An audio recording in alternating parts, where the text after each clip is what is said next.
కుట్టి అయితే పద్మమ్మ సింహాద్రి వాళ్ళెవరిని పట్టించుకోకుండా తనలో తానే కుమిలిపోతూ తనైతే ఒంటరిగా ఉండి బాధపడుతూ ఉంటుంది. అది చూసి సింహాద్రి పద్మమ్మ వాళ్ళిద్దరూ కూడా కుట్టిని అడుగుతూ ఉంటారు. ఇంతలో అక్కడికి జ్యోతి వస్తుంది. జ్యోతి వచ్చి, ఏంటి సింహాద్రి, ఏమైంది, కుట్టినెందుకు అలా కుట్టిపై అలా గట్టిగా అరుస్తున్నారు అని చెప్పి అంటూ ఉంటుంది.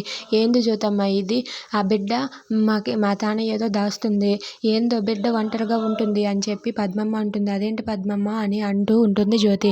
అవును జ్యోతమ్మ, బిడ్డే మా తాన ఏదో దాస్తుంది, 2 రోజులు బట్టి చూస్తున్నాం కదా, తనలో తానే ఏదో కుమిలిపోతుంది, మాతో ఏమీ చెప్పటం లేదు, మేము ఎంత అడిగినా సరే అసలు పట్టించుకోవటం లేదు, ఇది ఎక్కడైనా న్యాయంగా ఉందా, నువ్వైనా అడుగు జ్యోతమ్మ, బిడ్డ మాతో ఉంటుంది కానీ మాతో అస్సలు కలిసి మాట్లాడటం లేదు, కలిసి తిరగటం లేదు, బిడ్డ ముఖంలో ఆనందం చూసి ఎన్ని రోజులయ్యిందో, అలాంటిది బిడ్డ ఇలా అవుతుంటే మేము ఎలా చూస్తూ ఊరుకోగలం జ్యోతమ్మ, నువ్వైనా చెప్పు, బిడ్డ అలా ఉండడానికి కారణం ఏంటో మాకు ఎంత అడిగినా చెప్పటం లేదు, కనీసం నువ్వైనా అడుగు జ్యోతమ్మ, నువ్వైనా అడిగి తెలుసుకో అని చెప్పి అంటుంది.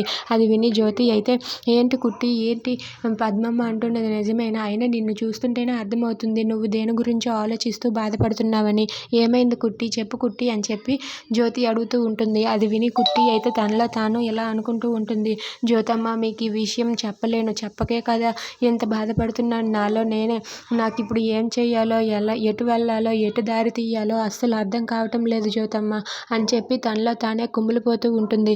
ఇంకా కుట్టి అలా మౌనంగా ఉండడం చూసి జ్యోతి అయితే, ఏంటి కుట్టి, నిన్నే అడిగేది, ఎందుకు అంత మౌనంగా ఉన్నావు, నిన్నే అడుగుతున్నాను కదా, చెప్పు కుట్టి అని చెప్పి అంటే కుట్టి మాత్రం అదేం లేదు జ్యోతమ్మ అని చెప్పి అనేస్తుంది.